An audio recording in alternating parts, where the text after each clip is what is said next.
What are we talking about today? Howdy, everybody. Josh Rimini here, your Functional RX podcast. Today's episode, we are going to talk about what is metabolic syndrome and how can I reverse it? So this is all the cardiometabolic. Yeah. So our theme for the quarter is to address a cornerstone of health. And the cornerstone of health is really insulin resistance. Mm-hmm. And what does that mean? So there's a lot of terms, but the one I've kind of adopted the most is it could be pre-diabetes. Okay, A lot of people think of that. So it's metabolic syndrome, syndrome X, you name it. There's a bunch of different labels for it, but met-syn, I'll probably say that a bunch of times when we're here. But I saw a billboard driving my daughter to school the other day, preschool, and You read a billboard? I read a billboard. I'm going to have to get back on my marketing. And it was in the corner. It caught my eye for some reason. I don't understand. I was just at a stoplight. Well, now we're going to turn this into a marketing podcast because I'm interested now. It's on Mint Street, so go check it out if you want. But it said 86 million people have it. And then it said pre-diabetes. And then it had some link to go somewhere or whatever. But it was like, man, I got to talk about this because I talk about it all the time. And people don't understand the consequences of this thing and its effect on our health, our effect on our wellness, and effect on our country's healthcare system. So pre-diabetes basically means you don't have diabetes yet, but you have the potential to get it? Yes. And generally when traditional medicine is labeling you in this space of pre-diabetes, maybe diabetes, that kind of thing, it's generally almost too late. If you do nothing, you will get diabetes. If your blood sugar is over 100, you're going to get diabetes at some point. 86 million people have this thing called pre-diabetes. Can you reverse it? Yes. And that's what we're going to talk about today. Beautiful. This is why we launched our program, okay? Our cardiometabolic program. We're calling it Empower. So you want people that are pre-diabetic and you say, I can hopefully fix you. So we're going to, yes, if lifestyle change, lifestyle medicine, sprinkling some supplements, basically food, lifestyle, and supplements can reverse pre-diabetes. It's been shown to reverse type 2 diabetes. Okay. So what is metabolic syndrome? It's really it's a syndrome because the diagnostic procedure you don't get a blood test really for metabolic syndrome or pre-diabetes. You have to have a criteria of symptoms. So if you have 3 of the 5 symptoms, then you're classified as pre-diabetic. Okay.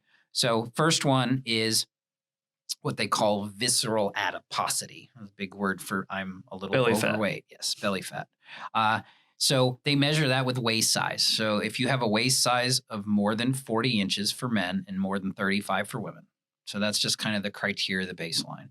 So in all these markers are things that we're actually looking at when we put someone in a cardiometabolic program and we put them in our Empower program, we're going to start making these things get better. Okay. So if you've got a little bit weight, your waist size is a little less than normal, fasting blood sugar, blood glucose levels of 100 or more, blood pressure of 130 over 85. So this is cardiometabolic, right? So there's those metabolic factors or things that we're looking at. Blood sugar. I prefer to look at fasting insulin when I'm treating a patient because it's a better marker for how our insulin sensitivities were going.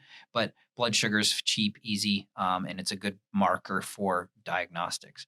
So blood pressure that's elevated, 130 over 85 or above, triglyceride levels of 150 or higher, or HDL or that high density good cholesterol levels of 40 or less for men or 50 or less for women.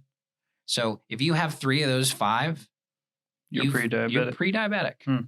And that's like, people are so scared of that word, right? They're scared because if I'm labeled as such, I'm going to get the thing. And then I don't want to go on insulin and I'm going to be, have all these markers for bad health and all that stuff. So it's a big fear, but it's something that we can't ignore. But if you if you don't have 3 of those 5 factors, you're not considered pre-diabetic anymore. So if I can improve your blood glucose, fasting blood glucose of 100, get it down. I prefer 80. That's a better number because once it goes above 80, you're on your way. Right. That's why I say 100 is too late, but it's okay. We work with people where they're at. So let's get the triglycerides down. Let's get the HDL up. Let's improve blood pressure, blood glucose, and lose weight, right? Simple, but hard to do. Mm-hmm. We said that last time, didn't we? Yep. So having 3 of these factors significantly has you a higher risk for cardiovascular diseases like heart attack, stroke, type 2 diabetes. That's why we have to treat this thing cardio and metabolically. So what do we do? You know what's cool? I brought my protocol with me today so I can kind of walk people through, all right, I got this thing. What do I do? Right? It's not as simple as, well, I'm just going to eat right. Mm-hmm. I'm going to lose some weight because that's not all the factors, right? So we have to treat this like that. So we're going to take a functional and lifestyle approach to a patient. This is our Empower program. So we're going to do a functional approach on your Functional RX podcast. Yes. Very interesting. So this is literally, if somebody's got metabolic syndrome, this is the lifestyle plan that we put them through. We need to increase. So first is food, right? Food is medicine. Everybody in a program gets a food plan. I don't call them diets unless they're meant to not be long-term. A diet is meant to be short-term. So when we say paleo diet, keto diet, well, nobody sticks with them because they're diets, all right? So food plan, we just emphasize it's a plan. You should be doing this. So if you have cardiometabolic function disease, dysfunction, whatnot, you should be on a cardiometabolic specific food plan. So that first part of it is increasing the diversity of fruits and vegetables by just eating more colors, right? There is a scientific reason for that besides eating. You say it all the time. Eat the rainbow. Eat the rainbow, not Skittles. But the first step intervention is really what I call a cardiometabolic diet, but really what it is it's very close to a Mediterranean diet. Mm-hmm. Good fats, low in saturated fats, high in good oils like olive oils. Good, so that's the good avocado fats. Oils. Good protein, good fats, lots of diversity of fruits and vegetables. People always go to the protein and sometimes the fat, right? It was low fat, high carb. Now it's good fat, low carb, but it's really that diversity of carbohydrates that we're really looking for. Yeah. It's that 5 to 8 servings per day. If I can get 8 to 10, I'm super happy. Mm-hmm. You'd be remarkable. So elimination diet's probably second. We talked a little bit about that at other podcasts, but really we start them on a cardiometabolic Mediterranean diet. Eat more fish, a little more chicken, less beef, that kind of stuff. White meat good, red grains, meat bad. Yeah. So what does that mean? You know, just that one thing alone protects against type 2 diabetes development and overall reduction of risk. Here's a question from people. 12 to 83%. Wow. So food is medicine. The studies prove it. And the Mediterranean diet in 2019 was whatever consortium says what's the best diet. That was the one. It's right there. Pretty simple. Don't get crazy. This is what we need to do to fix those metabolic and cardiovascular components. So the normal food pyramid that we were all taught in school, from a functional perspective, you're like, that is wrong. It needs to be modified, like the plate thing. Why don't they modify it? Oh, there's so many. It's kind of like chicken or egg. Is it good? Is it bad? You know, that type of thing. It's just the convincing body of evidence suggests that whole foods, plant-based dietary patterns benefits the cardiovascular system. Yeah. So that's what we always stress. Plant-based doesn't mean you have to be vegetarian, but 50% of your plate should be vegetables, non-starchy. Put a little bit of starchy on the outside of that plate, but plant-based. If you just did that one thing, you would improve your phytonutrient density and you would feel much better. All those good signals are coming in from all those vegetables. We need to eat more veggies. Simple but hard to do, right? Yep. And if you can't eat enough veggies, grab a really good super greens. Yep. smoothie, put it in your smoothie. Yep. Yes, it's expensive because there's a lot of fruits and vegetables in there. It's all the things you're not eating. But that's okay. If it's $30 and you put a scoop in and you're getting that, right? So I like healthy smoothies. We have a recipe. We'll probably put it online. Yeah, yours is good. I've had that one. And it's just, I have a printout on how to build a better smoothie. Yeah. Just consume whole, fresh, local, seasonal foods. And that helps with allergies too. If you're having local stuff, local honey and all that, it helps with your allergies because it's your normal and local there's probiotics in there things. too. It helps the microbiome. Specific foods, extra virgin olive oil. So I'm stressing mixed nuts, cinnamon, omega-3. We talked about that all the time. Omega-3s are so important for inflammation and cardiovascular health because we don't eat enough fish rich in omega-3. That omega-3 to omega-6 balance is off in standard American diets. So we usually supplement with it because I don't eat salmon 3 days a week. Right. But if you do, great. The thing is, we don't. So it's an essential fatty acid. We need to get more of it through our diet. We don't make these essential fatty acids. Essential means essential to eat. Yeah. So omega-6 is high. That creates the cascade of inflammation. A thing called arachidonic acid gets produced and inflammation goes awry.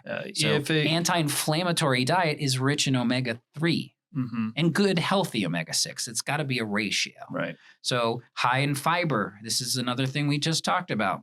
35 to 50 grams a day is what we do. Increase that gradually. Foods are high in fiber, whole grains, legumes, vegetables, root vegetables, broccoli. But I usually just say 5 servings per day is associated with a lower risk of cardiovascular disease. Less than 3 per day is associated with a high risk of cardiovascular disease. So if I'm going to improve those markers, I got to fix biochemistry, got to eat more veggies. Pretty simple. So I'll balance the ratio. I got a new blood test and blood spot test. So you prick your finger, I can actually test your omega-3 ratio. Oh, wow. So it's low barriers. These things, we put that into our cardiometabolic program. So I'm excited for that because, we want to know where that level is. And then it's proof. It's like, you need to eat more fish. Well, it's like, well, here's your ratio. Yeah. It's I'm 16 not making to this 1. up. Sorry. I need it to be 6 to 1, 6 to 3. Yeah. Right. So it's like, so tests work well. That's why food sensitivity tests really get people to eliminate the foods that are bad because they see the red flag. Yep. Drink half your body weight in water in ounces per day. We can't say anything else about that. It's period. You've been taught that forever and no one does it. Yeah. So these are things that we're reminding the patient. They're in the program. A healthcare professional is telling them these are things you can do that don't cost you any money that will drastically improve your health. Right. Water seems simple, hard to do, right? I got my little container here. I try to drink 3 to 4 of these plus my coffee, plus my seltzer waters. That's really what I drink. Yep. Beer, alcohol, that doesn't count. That's not water. Okay. Far from there's it. water even, in it. Yeah, even if you have people say Budweiser. it's like, but isn't beer 98% water? Well, yes, but it's dehydrating. It's got the alcohol and it wrecks the microbiome too. So if we're talking about the gut, you got to drink in moderation, eating frequently. So that's kind of the food thing. Foods to limit in metabolic syndrome: refined carbs, trans fats, oxidized foods that are, dried things, all sorts of mixes. You'd be surprised. And then Google, here's another way, another good Google. I'm going to do this each podcast. A good Google and a bad good Google.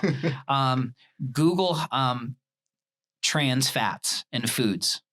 And I did this the other day, and the top of the list was refrigerated bread stuff, like, where you make those crescent rolls and like those cinnamon rolls that I love. Yeah. Like we get the organic ones that like Pillsbury is built on trans fats. Well, there's a ton of trans fats and hydrogenated oils and stuff like that. So those are the things you want to, those are what brings that omega-6, omega-3 balance off. Things like limiting your saturated fats. Use olive oil. Use nicer oils.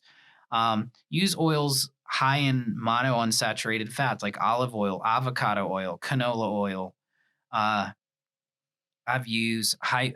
So, but if you're frying, just remember And here's a, use the high fry food, like if you're sautéing, don't use olive oil. It's got a low smoke point and it'll go rancid and then it turns bad for you. Mhm. So you can use grapeseed oil, avocado oil, those ones that hold the heat higher. And so a nice just remember plug for that. one of your local friends. You've got the olive place.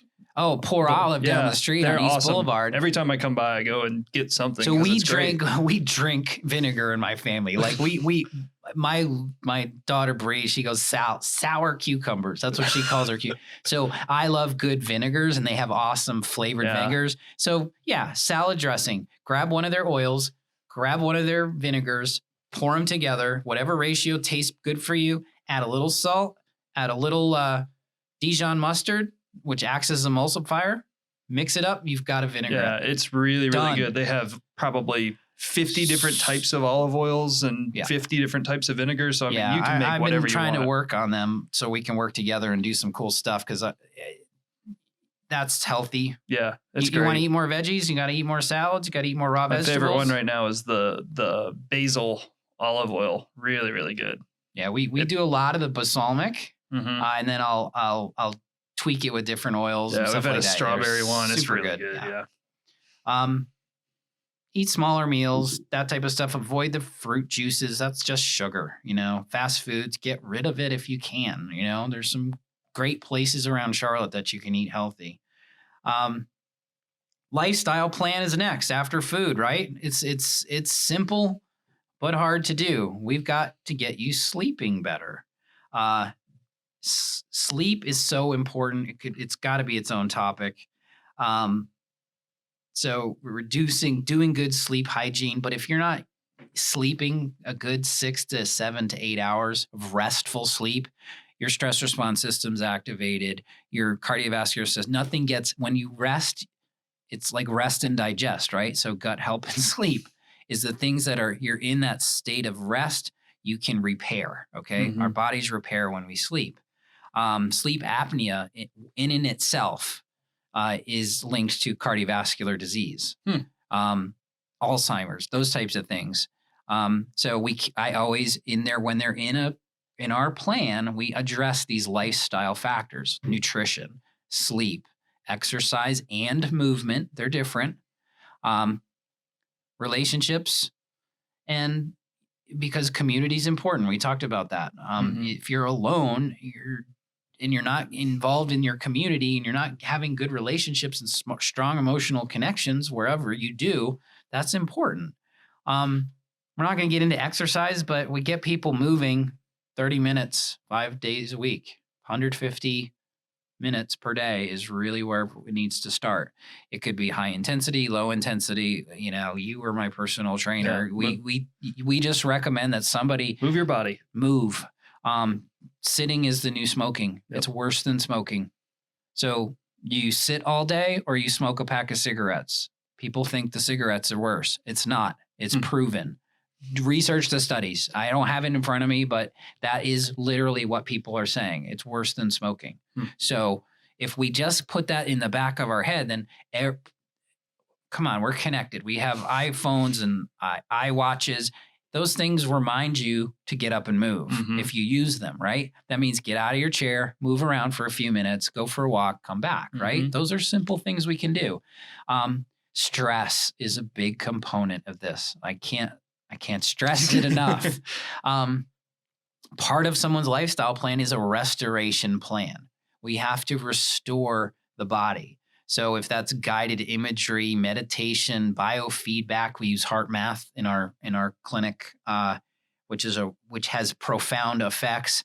Mindfulness practices, yoga, going out and just going for hikes in the woods is very peaceful to people. So did that last Sunday.